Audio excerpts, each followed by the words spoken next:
All right, hey, welcome. This is the Genesee County Compassion Club show. I'm coming to you from All Points TV, and I'm glad to be here. Back in Flint at the studios. Got John behind the cam making it happen. He's over to my right. How's it going, John? Pretty good. I'm always to the right, so I'm always right. He's always, that's right, John's always right. So, but hey, it's good to be back in the studios here. This is our regular scheduled podcast here that we like to do at All Points TV.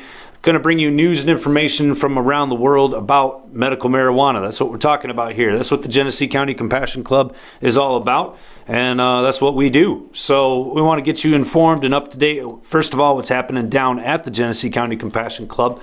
For those of you that aren't aware, we've been around operating for over 6 years now. We've got, I think, over 16,000 members of the first and largest compassion club in Michigan, and we're dedicated to serving the needs of Michigan's registered patients and caregivers here in Michigan's medical marijuana program. So we've got a lot of events going on. We try to do as much work as we can out in the community, just simply helping out and being, doing a good turn whenever we can. Currently, right now, we're handing out water. As I'm sure most of you are aware, we've got the Flint water crisis going on. We've been handing out water. We're going to continue to do so. We've been delivering water to those people that we can get to that can't get out of their house. And I just want to say thank you to all of our members that make that happen. It's strictly volunteer. And it's all because of you guys at the Genesee County Compassion Club. And another thing that we got going on, we do this regularly. We've got our monthly soup kitchen. That'll be happening down at the North End Soup Kitchen right on Stewart Street in Flint. We'll be serving down there on February 26th. And if you could spend an afternoon with us serving out some hot dishes to folks in need, we'd appreciate it. And love to see you down there. So that's what we got going on. Other events coming up. Of course, we've got our 420 party happening in April. We do that every spring.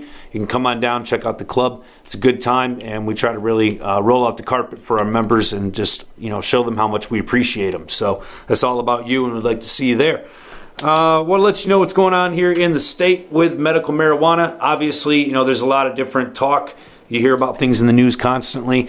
And, I get a lot of questions come to me, almost daily from folks outside of medical marijuana. And, they're interested. They want to see what's happening. They're watching the news every night, seeing these programs, hearing about the businesses that are happening in Colorado.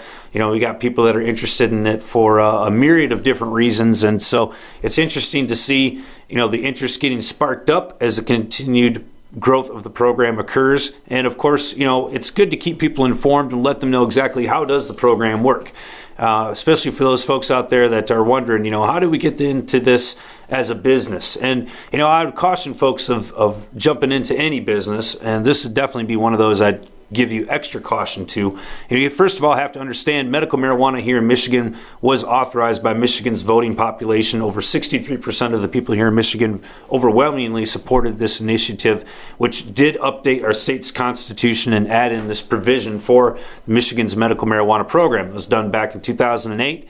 And we've seen the program grow. I think right now it has over 150,000 people currently registered in the state's program. So there's currently quite the support, I would say, or quite the usage. The program's definitely being utilized, and I think it's continuing to grow. We're seeing, patients, more and more patients continue to be added to the program as more and more people are finding out what the different uses are for medical marijuana. Now, according to state law, they have a stringent guideline as to how you qualify as a patient. First step is obviously going to the doctor. You need to see your doctor, you need to see your physician, have a conversation with them and find out if this is something that they might recommend for you. And one of those things you need to understand is that right there is exactly all that happens at the doctor's office. Is they simply make a recommendation. They'll sign a piece of paper. It's a state form that you can download from the state's website for free. And if they agree and they think that that's something that could be used or should be used by you for your medicinal regimen, obviously then they need to document that, sign the state form, and then you're going to mail that into the state. There's a fee that goes along with that to the state, $60. And then once that happens, you have the legal ability to use medical marijuana here in Michigan. Now, that still does not grant you any special access federally. Federally, marijuana is still illegal, even in states where there are medical marijuana laws, provisions. It doesn't matter. It's still illegal on a federal basis, and so that does put people in a conundrum. Folks want to remain compliant. They want to remain, patriotic in a sense, and always be the good, law-abiding citizens that they are. And so this tends to present a problem for them. They don't want to be a lawbreaker or a criminal in the eyes of their government, and so that's a big factor for a lot of folks in whether or not they want to participate in the program. And, I think that's one of those hindering things that obviously should not exist. If folks are needing this for medicinal purposes, they should be able to seek it out, try it out without fear of prosecution. And unfortunately, that is still the case. You're still illegal on a federal level. Doesn't give you the right to go to any other state. You don't want to travel out of the state, obviously. And it's very important that you stay within the guidelines that are proposed in the Michigan medical marijuana law. So without further ado, I'll explain those quickly for those of you that are unaware. As a patient, you're allowed to possess 2.5 ounces of marijuana. You're allowed to grow up to 12 plants at a time for your own personal consumption. The area that you grow the plants in has to be locked, has to be inaccessible to anyone except for the person that it's registered to. And of course, your medication obviously needs to be kept in an inaccessible, locked place as well. There's certain restrictions that apply to transporting your medication. You want to make sure you brush up on those.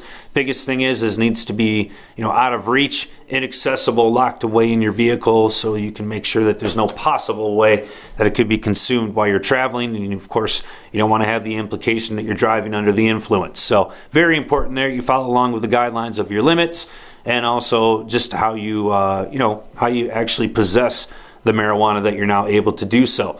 And of course, the other provision in the law allows for caregivers. This is for the patient that can't provide for themselves.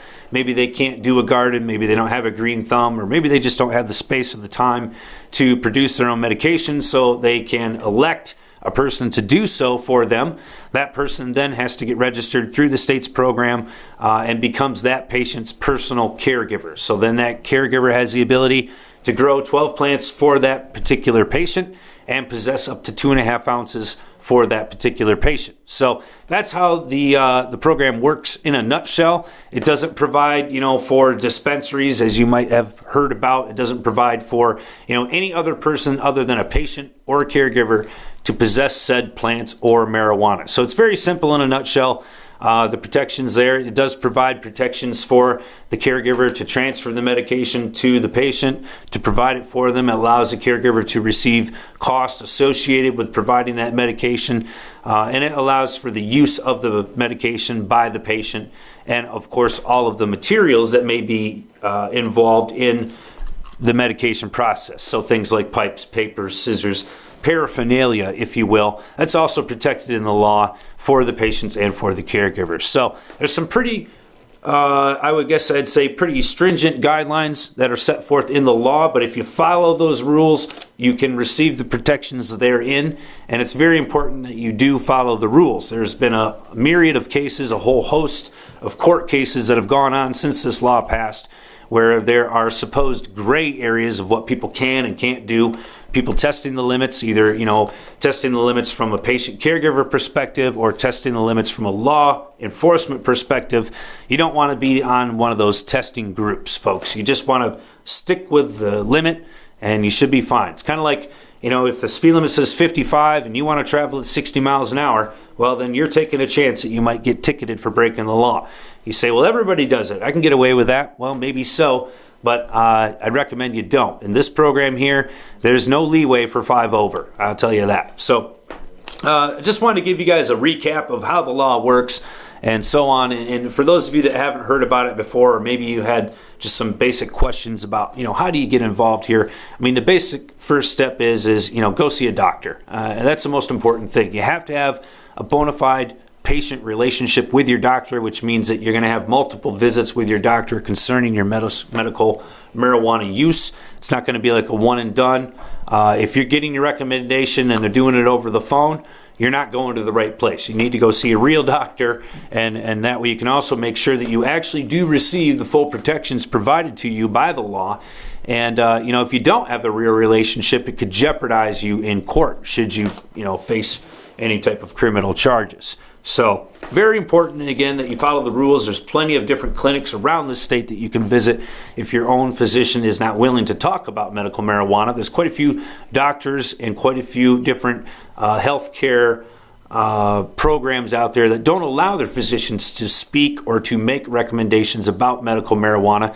And so sometimes it does mandate that a patient has to seek an alternative physician or care provider just so they can have a conversation about whether or not cannabis is the right choice for them. So that is an unfortunate part, and a lot of physicians are under the control of their primary care provider, if you will, or their employment, if you will. So obviously they don't want to lose their job, and they're not going to put their professional career on the line so that you can get a recommendation. And it requires you as a patient to seek out, like I said, an alternative physician. And there's plenty of those around the state. You can look them up online, find one that's in your area, make an appointment, and begin the process. So I'd encourage you to do so if you've considered cannabis as a medicinal alternative. Now, you can see I've got a lot of different swag here from the Compassion Club. I just brought it in today to give you guys an idea of what it is that we carry down at the Compassion Club. The Compassion Club that we have is for patients and caregivers that are registered, like I said, here in the medical marijuana program in Michigan. And what we simply provide is education and a safe place for patients and caregivers to come to. We also provide a holistic center, which has things like chiropractics, different types of herbs and teas that are, used for holistic health therapies. We also have a cafe over there. We can get some food that's from the farmer's market. It's all organic, fresh served, fresh cooked.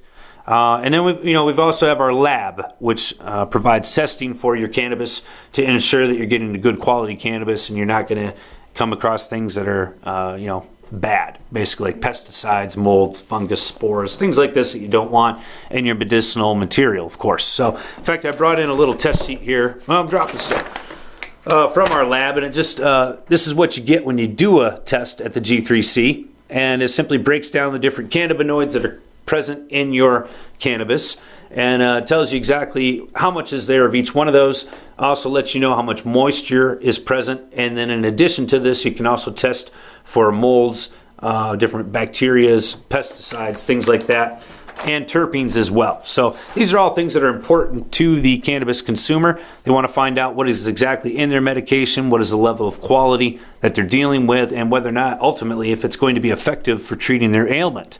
And as most folks are finding out that are dealing with cannabis, it is very important you find out exactly what type of cannabinoids are in your cannabis.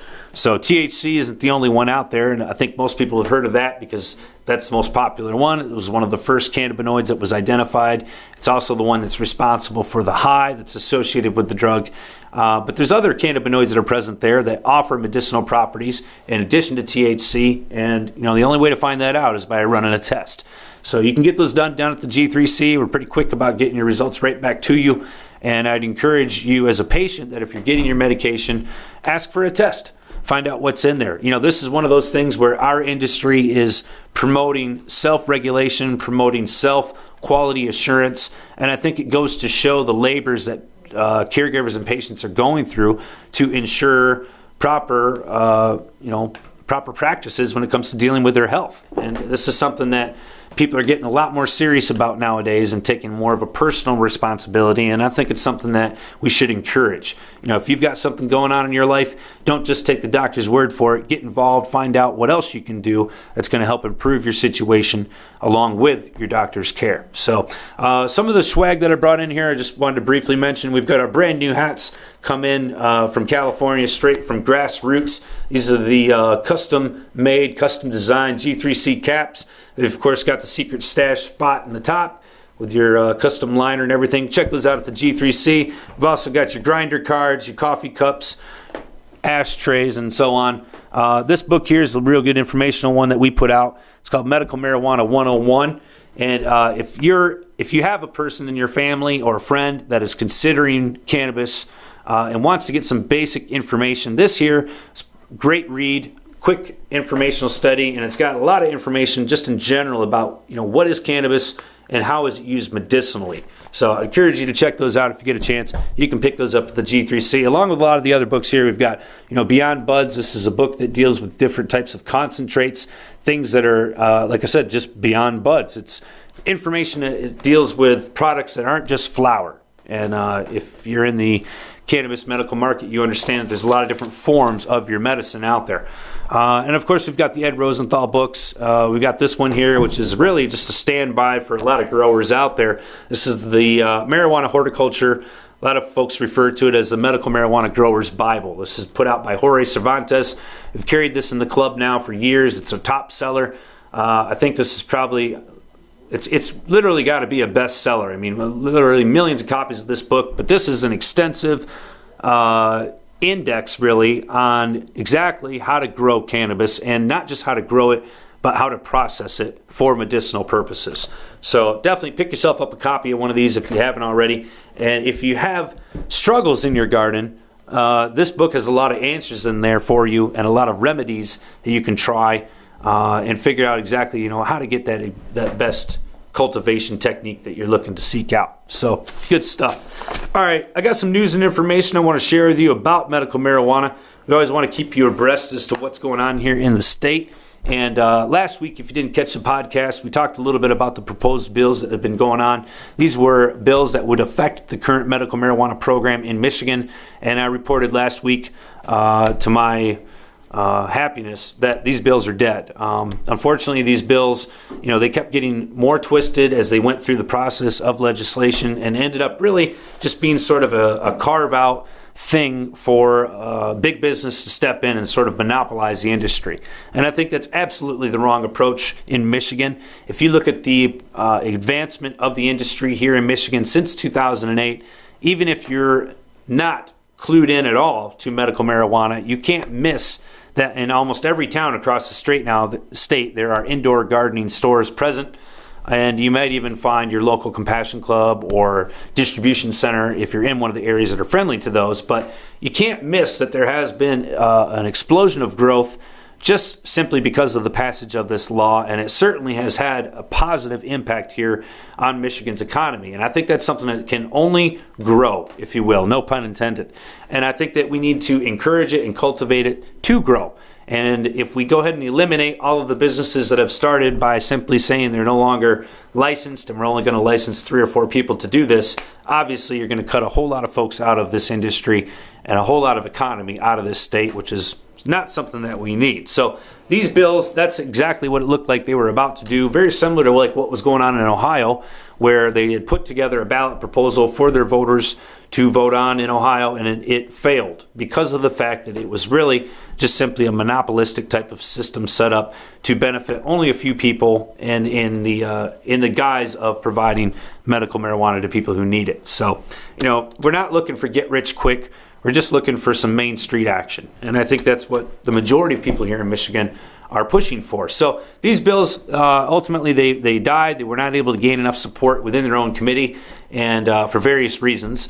And ultimately, it's our feeling that they may potentially not even be reviewed again for a couple more years, as the current body of legislation has already spent too much time on this issue and certainly has a lot more pressing issues here to deal with in the state of Michigan. I can think of one off the top of my head, right here in Flint. So as far as other types of legislative issues that are going on here in the state with regards to marijuana, we obviously have 2 proposals or 2 ballot signature gathering attempts out there in the state right now. The first one is MI legalize. Second one is abrogate prohibition. So these are 2 different efforts that are going on separately inside of Michigan. They're out there currently right now trying to grab and gather as many signatures from folks as they can. They need to get a total of, I believe it's 275,000 signatures within a 180-day window, so that they can get this proposal on the ballot in November, so that you have a chance to actually vote yay or nay whether or not marijuana should be legalized for adult use, and just how it should be legalized.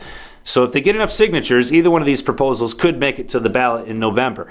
They've got an uphill battle. They've got to raise a lot of money, and they need to get a lot of signatures. So it's a lot of hard work for these 2 different campaigns, and I wish them both success. I want to point out that they are certainly up against a wall. And here's what I mean by that. Just recently, one of our senators, right here actually in Genesee County, Senator Robertson, introduced a bill, and it was Bill 776, Michigan Senate bill. What it does is it's going to eliminate the ability for the Michigan State Board of Canvassers, this is the body that licenses different ballot gathering signature proposals, it's going to limit their ability to accept electronic communications when it comes to gathering these signatures. Right now, the current process, it's an old, antiquated process here in Michigan. So if you want to put something on the ballot and let Michigan voters decide whether or not it should be done or not, and of course this has to do with any issue, it's not just a marijuana issue, you have to gather a certain amount of signatures within a certain amount of time. It's just the way it goes. this process here has been developed and been used since the 80s. And obviously back in the 80s, we didn't have the same type of electronic ability that we have today with communication. And so we still have this old process, which involves a lot of paperwork. It involves different boards from across the state. In fact, 83 different county boards have to be involved in this process. So you can see it's very painstaking, it's very cumbersome, and it obviously creates a lot of different hoops that have to be jumped through that nowadays can be easily overcome just through the use of modern day technology. So simply by using modern technology, we can update the process here in Michigan and make it easier for voters to have a chance to make decisions themselves on the ballot when they vote in their elections. This bill that's been proposed by our senator would eliminate that state board of canvassers' ability to do that and would sort of button them into the old process and prevent this new process from being utilized. So I think this is sort of an anti-democratic type of bill that's being proposed. I don't see how this is going to promote democracy here in our country. And again, this has nothing to do with medical marijuana or marijuana at all. This is simply how do we get things on the ballot in front of our voters so that the general population has the ability to decide whether or not an issue should become law or not. I don't believe personally that our legislature should have the sole ability of making things law. I believe that there's an issue that the general population feels strongly enough about that they can vote on their own. They should have the ability to do that. And I don't think that we should do things that would infringe on the ability to do so. And if you look at the current, the current wave or the direction that the legislature has been moving in, it has been moving in ways to restrict voters. And this is not the only bill that's done so. I can point out two previous bills that were just recently signed into law by our legislature that had the same effect. One was eliminating the straight party ticket voting ability. And the other one was the ability, eliminating the ability of local libraries and other municipalities to hand out information prior to elections, during election time. So these are two restrictive things that already were signed into law, and now we're having an additional one being proposed by one of our state senators. So again, this is bigger than medical marijuana, but it is something that is being brought up because of the MI Legalized petition, I do believe. And they're pressing the issue. They want the State Board of Canvassers to update their policies, and we're simply doing this in the good, guise of democracy. I mean, we need to have control of our government, and we continue to see government eliminate our ability to control it. So, all right, I'll get off the soapbox there, but you check this out. Senate Bill 776, whether or not you're a medical marijuana or marijuana supporter, this is something that's going to affect you and your ability to conduct your own process of democracy here in this country. So you should check that out. All right, other events coming up. I wanted to mention, the first Saturday in April is always Michigan's annual Ann Arbor Hash Bash. This is a huge event, and it just keeps getting bigger every year. So I wanted to make sure I mentioned that. A lot of folks don't know about it. If you don't read the paper, or if you have your head in the sand past 20 years, maybe you've missed it. But at any rate, yes, the first Saturday in April is always Hash Bash. It'll be in Ann Arbor at the Diagonal, as they call it. So plan to be there. If you're not, you're probably going to miss out on an awesome event. Just wanted to make sure I mentioned that. Of course, we've got our G3C 420 party coming up in April. I already mentioned that on the program. Just want to throw that out there again because it's such a fantastic celebration. And we do open that up to the public so people can come down, have an opportunity to find out what we're all about. And like I said, it's our opportunity to roll out the red carpet for you guys and show you just how much we love you and, feed you, throw a party for you. That's basically what this is all about. It's about you. So, all right, other news I wanted to talk about on the program today. We do have some other things going on around the nation that I did want to mention, and this is current medical marijuana news. First thing up I want to bring out today is that New Mexico, which currently has a medical marijuana program, was working on a program for legalizing marijuana for adult recreational use. Unfortunately, this bill that had been proposed in their state legislature just recently died in their state senate. So it looks like New Mexico will not be moving forward when it comes to legalizing adult recreational use. So unfortunately, sorry, New Mexico. Next state I want to bring up. This is an interesting case here, and I think it highlights the need for something to be done on a federal level. This is involving a woman in Kansas, a lady who was suffering from various different ailments and was using a processed form of cannabis, which is processed down into an oil form. She was orally ingesting this oil form of marijuana to alleviate her symptoms. She is obviously facing charges because in Kansas there is no medical marijuana law. And so she is, instead of just fighting her charges, she is now turning around and filing suit against the governor, against the state. And she's saying, hey, look, it should be my personal constitutional right to take care of my body, and I should have the ability to do so. So I would say kudos to this woman for fighting the hypocrisy that is present across our nation in dealing with medical marijuana laws. How can you have someone in one state who can legally go use something for a recreational purpose while someone else in another state who needs it for a medicinal purpose would face criminal charges for doing so? And it makes absolutely no sense, and it's obviously something that has to be changed here on a federal level, and it is the responsibility of our president to do so. All right, next state issue I want to bring up. This is kind of a rollback. Montana. Montana has had a medical marijuana program in that state for quite some time, and it has seen pushback time and time again. So it seems like there's quite a few people out there in Montana that would like to see medical marijuana go, and there's quite a few people obviously who would like to see it stay. There's a personal issue up there in Montana. They have trying to gather enough. This is another state petition, but this state petition that's being circulated is to eliminate the medical marijuana law by stating that Montana should not pass any laws that interfere or are in contrary to any federal law. So bicuspid right there, obviously that would be a medical marijuana law not allowed to exist because it's still illegal on a federal level. So again, highlights the need for something to be done on a federal level, and I can't stress enough how that has to be taken care of. One more issue I wanted to mention right now, currently, a lot of folks don't understand that, or understand this, I should say, is that for our federal government to make a change, there also needs to be a change on the United Nations level and their drug policy. And recently, Steph Scher from Americans for Safe Access had a chance to petition and talk with some of the leaders at the UN Drug Policy Council and tried to convey to them the need to have a change here on a international level. And I would just encourage you, I know it seems far-fetched, but you can contact your leaders at the UN through the U.S. Department and also encourage them that, hey, we need to see a change here as well on an international level so that our country can move forward as well in changing and adapting our national drug policy when it comes to dealing with marijuana, with medical marijuana, and our drug scheduling. So, all right, one more thing on the show before I go. Bill Maher, a lot of guys know who that is, TV personality, news TV show host, recently got a lot of flack for smoking marijuana on his show. Basically, he took a joint just like this one here and lit it up. Now, I'm not going to make the same mistake that he did because I don't have millions of dollars to bail out my butt and pay the fines that the FCC would be sure to issue. But I think it's amazing that we have drugs, violence, sex, you name it, on primetime TV every single night being glorified, being exonerated, and yet someone like Bill Maher could receive fines from the FCC for something as simple as smoking a joint. I think it's insane.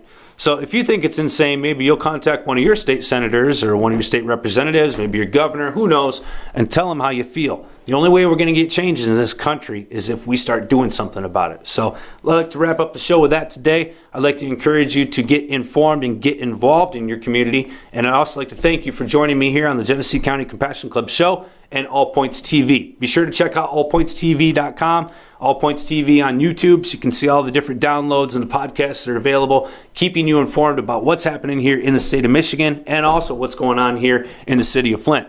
So hopefully I'll catch you guys here soon. Stay tuned, and you guys have a great week. Thanks a lot. This is the Genesee County Compassion Club show. Peace.